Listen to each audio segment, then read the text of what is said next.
Today I have the privilege of interviewing Don Kennedy, who was a sapper in the 2nd 6th Field Company, Royal Australian Engineers, during the Second World War, and in particular he became a prisoner of war in Singapore on the 15th of February 1942.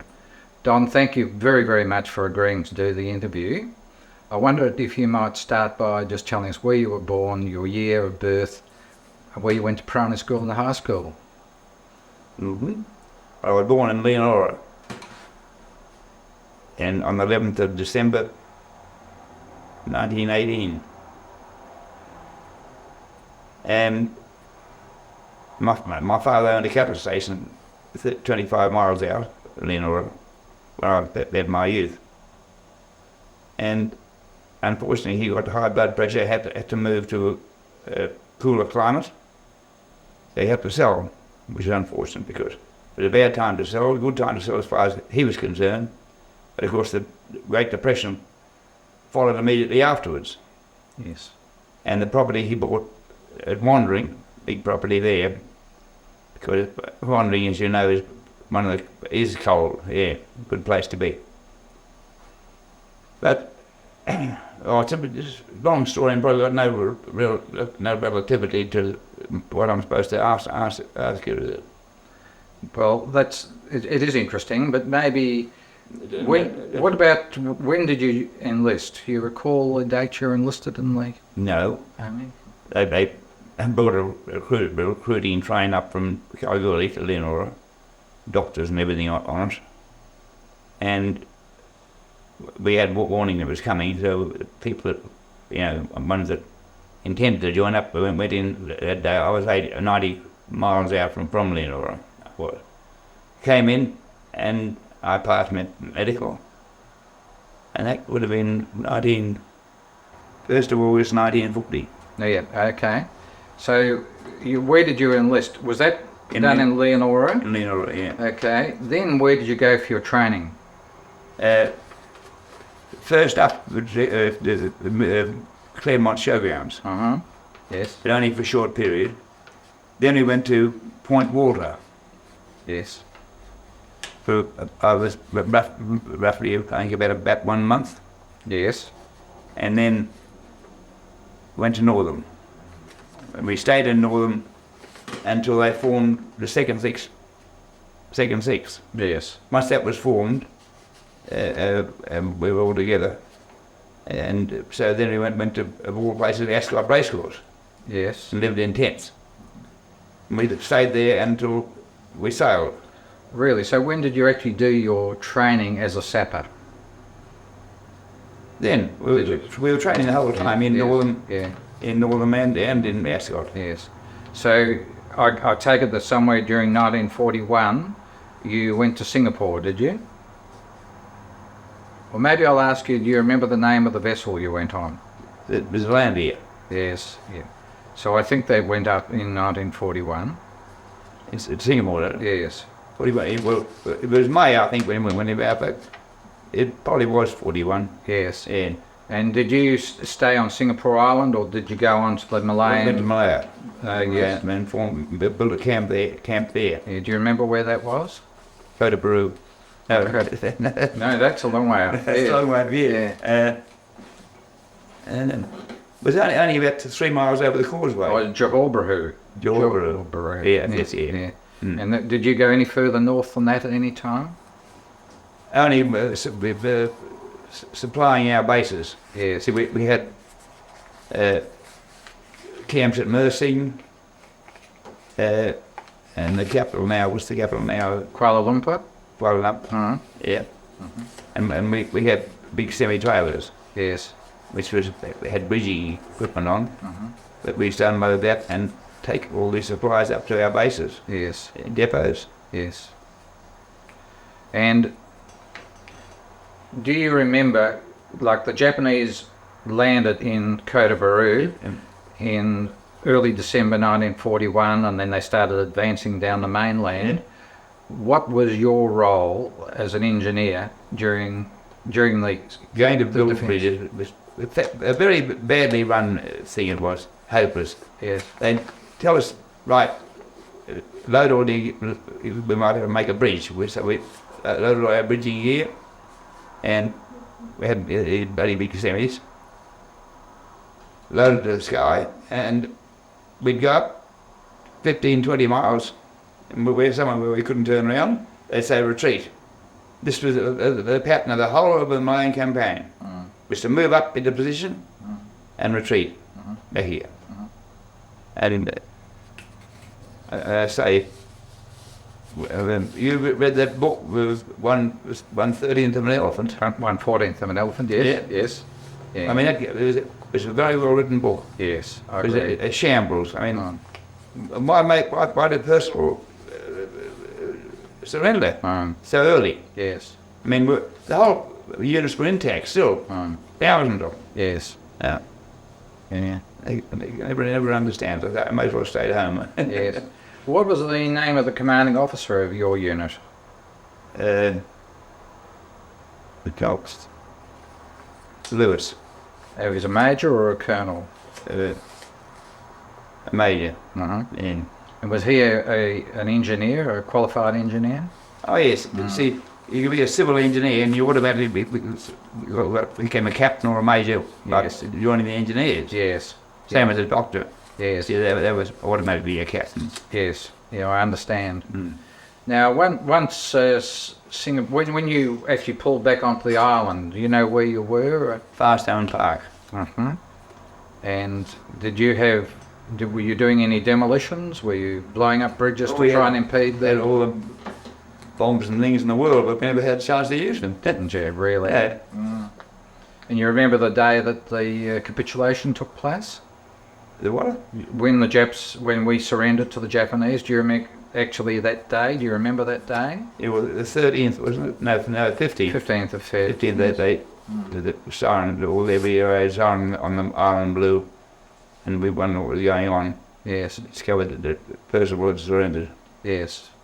Yeah. Beautiful place, Farstone Park. Uh-huh.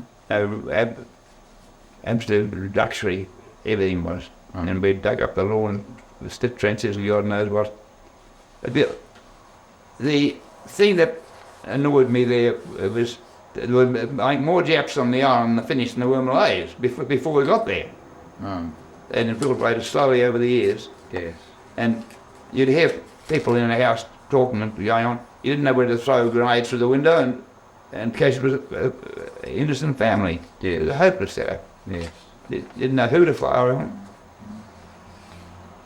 But the thing is, and we'd been training solidly since 1940, and never had a chance to prove it. Yes. Prove anything. Yeah. I understand what you're saying. Now, do you remember when you actually moved to Thailand? No. Do you know, did you go up with a particular group or a force of people? Yeah, well, Air Force it was. Oh, you went up with F Force? Yeah. Okay, do you remember which train you went up First on? train. Oh, so... I was the first train up and the last train back. Yeah. So, one of the doctors on the first train, as I understand it, was Captain Roy Mills. Does that name... Oh, yeah, Roy Milton, yeah. Yeah, Big boy. Yes, yeah. Now, when you... So you had the horrendous trip up on the train of 4 nights, 5 days, and cooped up, 30 of you in each railway coach, that sort of thing. When you got to Ban Pong, what was your impression of the place that you'd arrived at? Wonderful. Yeah. On the first day march, on the roadside you could buy bananas and eggs and God knows what. Yes. From the locals. Yeah. Were you carrying much of your personal gear at that stage, or? Well, we whittled it down naturally, to what we normally had, but Yes. we had to carry our own gear, all of it. Plus, all the Red Cross stuff as well. Yes. Just where I originally did it back, which wasn't allowed, but this big, enormous wooden box, four men to carry one in each corner. Yes. That rails out. And especially at night time, which we did most of our walk at night, God knows why, because, there wasn't a friendly trip for thousands of miles then. Yes. we slip and slide, okay, but we took it in turns naturally. So you had the high temperatures to cope with, and it was raining. Was it raining? Oh, was raining every night. the track muddy? Muddy. And Do you remember the first portion of your walk was on bitumen, wasn't it? For the first no. 50 Oh, kilometres? that's going up to Kanchanaburi, uh, going up to Kanburi, from Banpong to Kanburi. Canterbury. Was it? I thought it was Tarso. The bitumen road did not go through as far as Tarso, but yeah.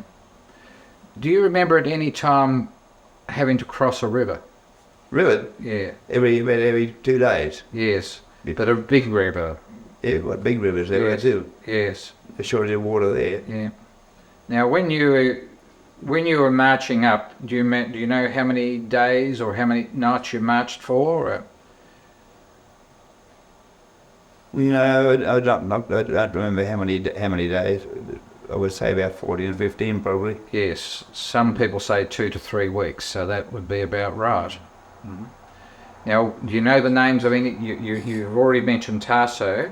Do you remember the names of any of the other camps that you went to? Do you remember how far north you went?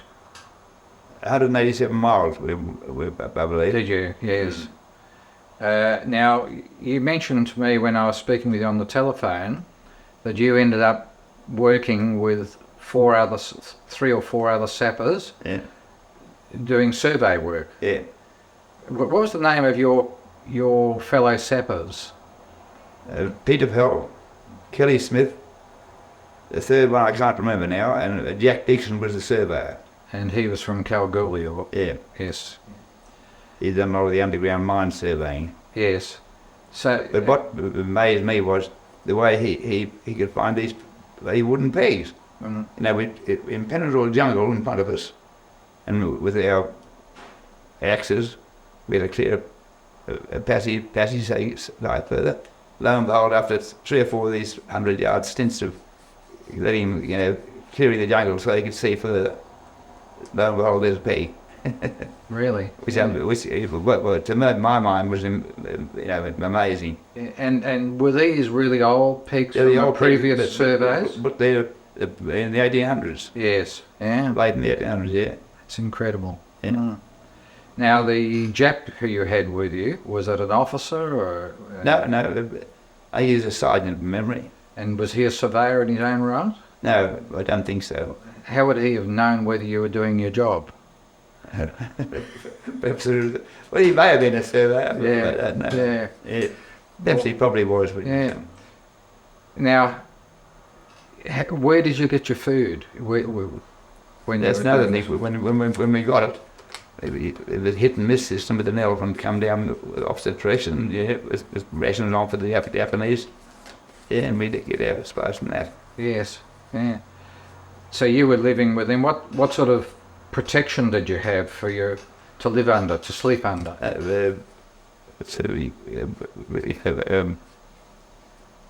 One of the raincoats. Oh yes, Yeah. yes. Well, it was a ground shed. Was it a poncho? Something like a we poncho? use it poncho. Mm. We would use it for a ground sheet. Yes, yeah, The ground was so wood. yeah. And of course, you were in the monsoon, so it was very wet. Yeah. That's incredible. Now, how long did you do this surveying for? From memory, I'd say about a month. Mm. Got over the ground pretty quickly. Yes, Yeah. but you must have been well ahead of the slaves yeah. that were clearing, Yeah. doing the real clearing. No, well, actually, there was a mob close to us, pretty close to us all the time, Yes, making a rough road. yes, Very rough road. yes, Just so vehicles can get through. yes. So you saw the vehicles going up the track from time to time? Oh, yeah. And were they the big 6-wheel drive vehicles? Yes. Yeah. City baggage. And some of them were being driven by Japs and some by POWs, were they? Or Yeah, well, that stage, I didn't see any POWs driving them. yes, yeah, Later in the piece, I believe, some of them had, well, what's the town like I said, that's Australian drivers driving those trucks when they were carting all the railway line the old stuff that they weren't going to use. Yes. And sending it, bringing it there and loading stuff they didn't want on Japan on the boats. Really? Yeah. Now, when you were up the line, did you? How was your health? Actually, because I was young then and tough as a boot, but I didn't have any sickness at all until I'd say probably a year afterwards, and I got Beriberi on me. And you were still in Thailand. Yeah. And were you sent to a hospital facility then, or? Eventually, I was sent down to Kanburi. Yes. Yeah. And that's quite close to what is known as the bridge over the River Kwai. Yeah. Yeah. And do you remember the name of the doctor who might have looked after you there? Or the name was one. Were they Aussies or Brits or? Mostly Australians. Yeah, they kept pretty close together. Yes. Fagan was one, and Beriberi, there wasn't much the doctor could do, so I very rarely saw one. Yes. The only thing that cured that was vitamin B, but that was in very scarce supply. Yes. I saw an example of how important that was. It was happening at our unit, Huey Copeland. He was short. Beriberi was slowly rising up from his feet, right up, which mine, fortunately, never got above the knee. I had it for about 2 years, and it stayed down below my knees. But as Huey Copeland, he would have died in no time, or in a few more days. He gave him a small jar of Marmite, I would say 8 ounces. I said, now we'll leave this to you. Have so much 3 times a day. And it was incredible. It just, his Beriberi just disappeared. Yes. Yeah. Now you mentioned Major Fagan. Did you see him yourself, or did he treat you personally? No, a great friend of mine which was the next bed to me, sleeping on the outer bamboo slats. Yes, yes. He had cancer very badly in the stomach. Yes. And eventually they got Fagan to look at him. Yes. Fagan said to me, he said, no, he was quite bad, he died 3 days later. Yeah, and what was his name? Bill McIntosh. And was he one of your men from your unit? Yeah. Yes. I think you found his name. Yes. He lived at Gosnell, wasn't it? Yeah. You did ask me about that. Yeah. Yeah. So from Kanchanaburi, when the line was, well, you must have come back to Kanchanaburi when the line was finished. Yeah. Yeah. How did you come down? Did you come down by train? Yeah. Train. Do you remember that journey? And I sure do. I was quite sure those bridges wouldn't hold it up. Yeah. 300 feet down was the water. Yes. But you've got to hand it to the Japs. They were wonderful makeshift engineers. They really were. Yeah. The way they had that bamboo spliced with bloody rattan on, it was incredible. Yes. But you carried the mine, no train that fell over it. No. But there were a couple of significant structures there, wasn't there? The one that you said was a big one was probably called the 3-tiered bridge. Yeah. And did you remember another one that went right the way around the front, on the edge of the river, but around the front of a cliff? The River Kwai, I think. No, this was actually one called Wampo. Yeah. Wampo? Yeah. Yeah, I was in Wampo for a while, yeah. Ron Earl was at Wampo for quite a while, he told me. Yeah. It was struck by Ron. No, well, he was on the Burma end. Yeah, and he kept inquiring as he went down the different camps. Yeah. He was seeing Don Kennedy, and someone said he was here yesterday, but not today. Yeah. And so Ron never got up the thing. Yes. Now, do you remember any of the other doctors at all? You've mentioned Fagan, you knew Mills. Did you have any contact with Bruce Hunt? And yes, he was just briefly one of the camps. Up where Diamond E was. Yeah. But what amazed me with Bruce Hunt was they brought his train in one of those further up camps towards Burma with rice for the prisoners of war. And the Japanese said, we can't find fit enough men to unload. You can't see, he said, and he got into the huts, and made a big bull of a man, he was. And in no time flat he had a big working party down to the Rice Quick Smart, Yes. Southern Losers. Yeah. And he was going along with a whole bag of rice over his shoulder. Yes. Yeah. He was a very powerful man. Who I he? believe. And that's the way I had to do it. I've never spoken to the man. Yeah. Do you remember him ever being beaten? When you were in the area, did you ever see him beaten by the Japs? No. Okay. Were you ever beaten by them? Only the odd backhander and things like that, you know. Yes. I suppose you can still count in Japanese, can you? Eh? You can still count in Japanese, can you? Yeah. Now, did you do any of the work, like embankment work? You know, once you'd finished your surveying, did you do any building up the embankments? Yeah. Well, see, at Hellfire Pass, that's where we all had a section to do. It was 2 metres long, 1 metre wide and 1 metre deep. And 3 men had to do that and cart up the embankment that was approaching Hellfire Pass. Yes. See the baskets. Yes. And because we were all, you know, bushies, and we knew we used a pick and shovel. Yes. So we were finished our work by 4 o'clock.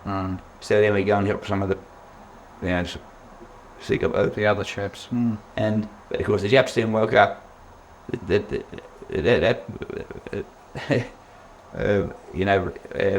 were doing our work too quickly. So from then onwards, no man was allowed to go back to camp until all the holes were finished. So that's put a stop to that. So Yes.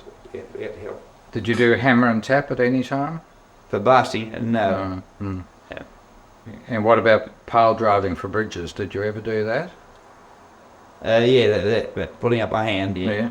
But the smaller bridges, we built them out of the beautiful teak logs, and we dig round these trees, big teak trees, until they fell. And the elephants would push them. It was amazing. If we hadn't done enough work with the root system, he'd just lean against us and sniff with his trunk and back off. It wouldn't. We'd do it more. We got to the stage where we knew he could push it over, and he would push it over. Yes. Yeah. Yeah. Now we'd chop the top of it and bottom of it, and he'd they were incredibly intelligent animals. Yes. And that they'd take them over, or perhaps 2 elephants would tow them down to the bridge side, and we'd roll them out and land and put them in place. Yes. Yeah. What about the natives that controlled them, the Mahoots? What? Yeah, well, I mean, they were amazing how they could handle them. Yes. Amazing. Yes. Now, when the line was finished and F Force were brought down. Oh no, I'm sorry. I must ask you one question before we get to that stage.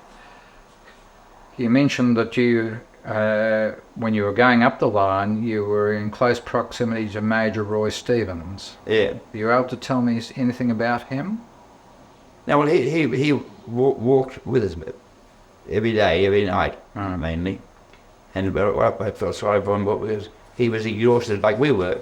But of course, once he got to camp, stopping overnight or overday, these people would all line up on sick parade. And he had to hold a sick parade then instead of going to sleep. Yeah. And would you be able to guess what age he might have been? Was he much older than Well, he's certainly not older than I was. Yes, yes. I was 23 then. Yeah. He'd have been, I'd say, 45. Yes. Now, I think you also mentioned that he wasn't well. I think he was well enough, but he was it. Yes, yeah. And did you see much of him at any time when you're up on the line? No, only just on the march. Yes. Yeah. When you left to walk up the line, you had your own clothing. Did that deteriorate? And how did your clothing last you for the time that you were a slave on the Burma? Well, I always, wheeling and dealing, I always had a pair of shorts. Yes. I never got to the stage of the, what do you call them? Lap or Lap. Jap happy? Yeah. Yes. Did you keep your slouch hat? No, that disappeared somewhere along the line. So what did you have on your head? Anything? Nothing. Hmm? Nothing. Nothing, no. And did you have a shirt? No, I didn't have shirts. So at night when you were sleeping, how did you... I kept a blanket always. You kept a blanket, Yeah. Do you remember? Did you bring that from Australia? I wouldn't have preferred it. Really.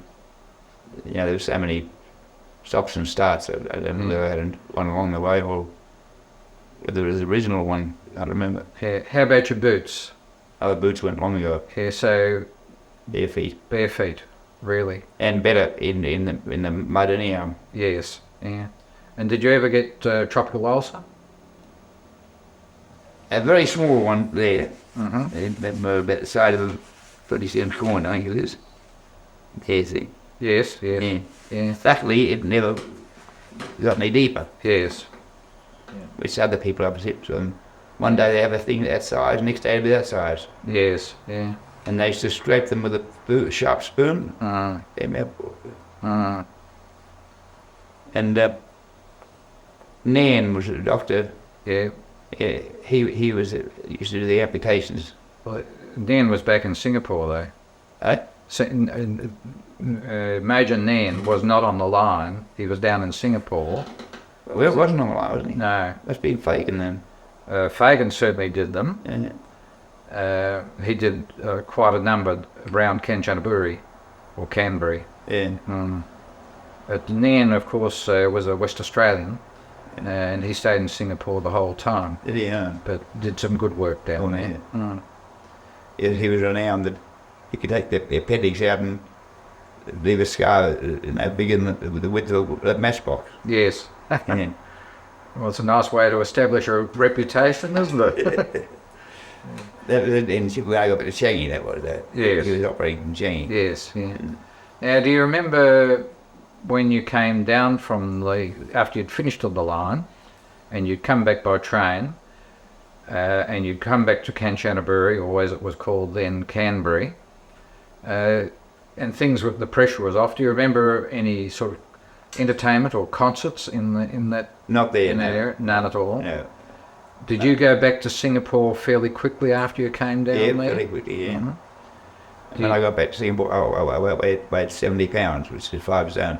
5 stone, really. And what was your normal fighting weight? 2.5. Really? Yeah.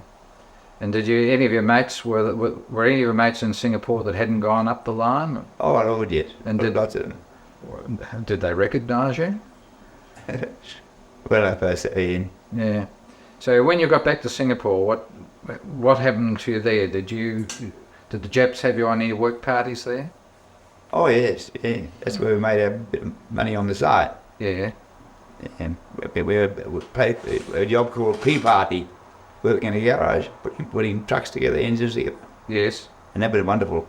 We had a contact there every day, see, we could take in a ground sheet, which was worth about $70, I think. Remember, we'd buy them for $10, Mm.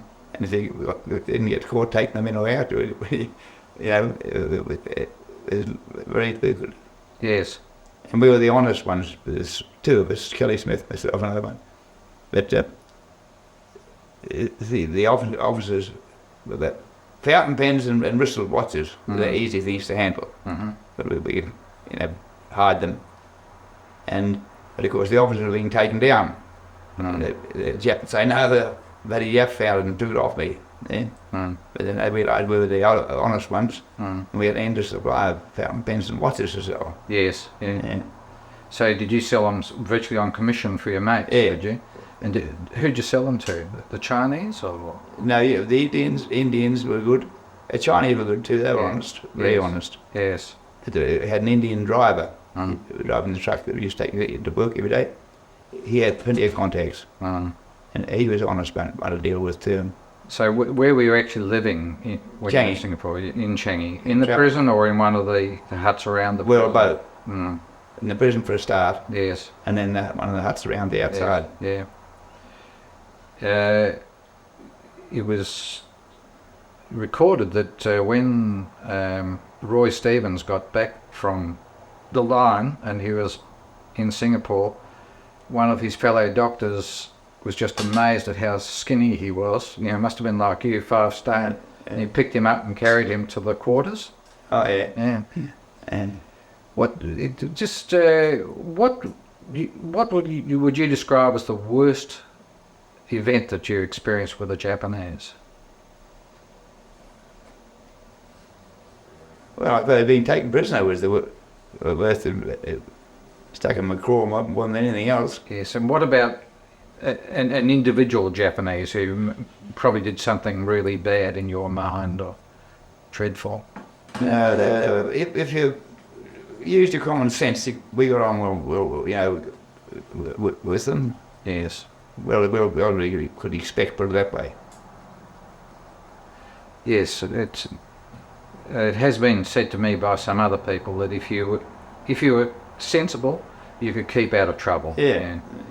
You didn't get cheeky with them. Yeah. And you always appeared to be doing your work and that sort of thing. Yes.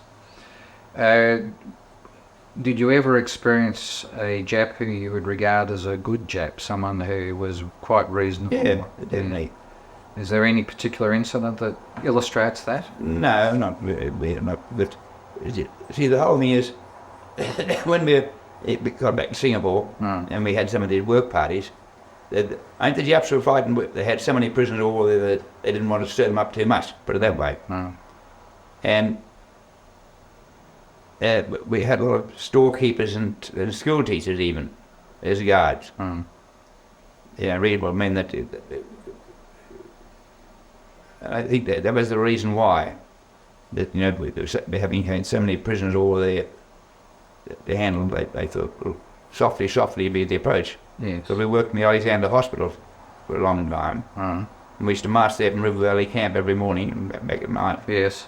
And those Japanese were all professional men. And no problem with them at all.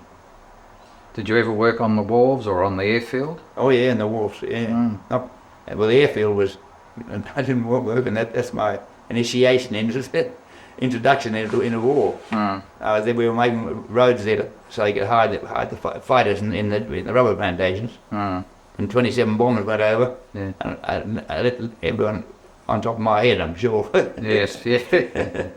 Yeah. So the fact that they were able to bomb where you're going to build an airfield would what demonstrate to you that their intelligence was very good. They knew where everything was. Would that be right or not? No, this is before Singapore fell. Yeah. And we were building these roads in the plantations so they could park their fighter planes. They wouldn't park big bombers there. Yes. That's when we had an air force. Yes. And they came over and pattern bombed and flattened everything. Yes. You know, all the hangars and mass things. You know, just completely flattened it. Yes. And it was being a big area like that and a lot of planes, a lot of them our men got killed as well. And just going, while we're talking about, you know, before the fall of Singapore, do you actually remember the day that the causeway was blown? Yeah. You weren't within, you couldn't see, you weren't where you could see it though, were you? No, I saw the result of it though. Yes, yeah. You might as well have on a firecracker. Yeah, yeah. Enormous, it was all just rock. Yes. Yeah. A few little holes in the road and that was it. And they were able to repair it very quickly, as I understand it, yes. Oh, yeah. But the engineer I think it was now with his new explosives, he probably could blow it apart, but not with dynamite. Now, going back to when you came back from the line and you're in Changi, did you have any contact with any of the doctors in Changi that you recall? No. You didn't? You didn't need to, you weren't in hospital at any time? No, they put us on good rations. Changi actually was home from home as far as, you know, had a very organised cookhouse. Yes. And the cooks, yeah, they knew how to handle rice by this time, naturally. For a start, it was just pat, you know, rubbish. Yes. They just put a bag of rice in a big volume and a bucket of water and boil it out. Yes. It's very smart. They learned how to cook rice. But Changi was, as I say, it was home from home. The Jap never came inside Changi prison at all, except on occasional inspections. but it was entirely run by Australian and British generals and brigadiers and what have you. Yes. So, it didn't take long to put our weight back on again, being young and healthy. Now, do you remember the day that the war ended? Yeah. How did you find out about it? Well, a British major parachuted in for a start, but the day before they started dropping rations by parachute, and of course then we knew it. We had radios in Changi, where we knew exactly when the Japanese surrendered. We knew immediately. And next day they started dropping food in. Yes. And of course, some people ate pizza. One poor bloke died. He ate too much sugar, handfuls of it, and it all melted in his stomach, and it killed him. Although, this British major, he was in charge of the landing force in Singapore to take control of it, take the Japanese surrender. And of all places, he'd done 180 or 280 parachute drops. He went through a tile roof on the building and broke his ankle. Right. Yeah. And broke it badly. Yes. Yeah. I felt sorry for it. How long was it before you left Singapore? About 6 weeks, I think, roughly from memory. And how did you move around the place freely during that period? The next day we were in Singapore. Next day. Yes. And we met some of the British sailors, and they invited us out to their. They had what's it called? It was a decent up of a ship. That's where they used to repair the metal torpedo boats. Yes. Apparently, torpedo boats could pull them alongside. They could take an engine out and put an engine in half an hour. Really? Yeah, but in the thing. And would they have been Fairmile? Eh? Do you know what class of vehicle they were? You said they're motor torpedo boats. Yeah, we used to call them MTVs. Yes, yeah. And were they steel hulled or? Oh yeah. Hulled? Yeah. Oh, yeah. And how did you actually get home to Australia? What did you come by plane or ship? Or? No, we came by ship, the ARAWA, and I think they wanted to, make us look presentable before we were home. And the food in the ARAWA was out of this world. We had fresh bread and butter and goodness as what. And we came very slowly to Darwin, and then round to Queensland, and then back to Sydney. Yes. I got off in Sydney. Yes. I said one day to one of the sailors, "Can't this boat go any faster than this?" It was plating along. Yeah. He said, "Yeah, of course it can." He said, "It's quite a fast ship." He said, "But you got to spend more time on the ship to get fat." Yes. Yes. Yeah. Yeah. And my tell me what happened. I weighed about 13 stone. Yeah. So when you left Sydney, how did you get back to Perth? Train. Yeah. All the way. And And where were you held while you were going through the processes of discharge? Discharge. I went have been home. My wife and her family had a house in Mount Hawthorn. Yes. I lived there. Yes. I had to report at Point Water every morning. Yes. 7 o'clock. It's a long way to go from Mount Hawthorn to Point Walter every day. It certainly was.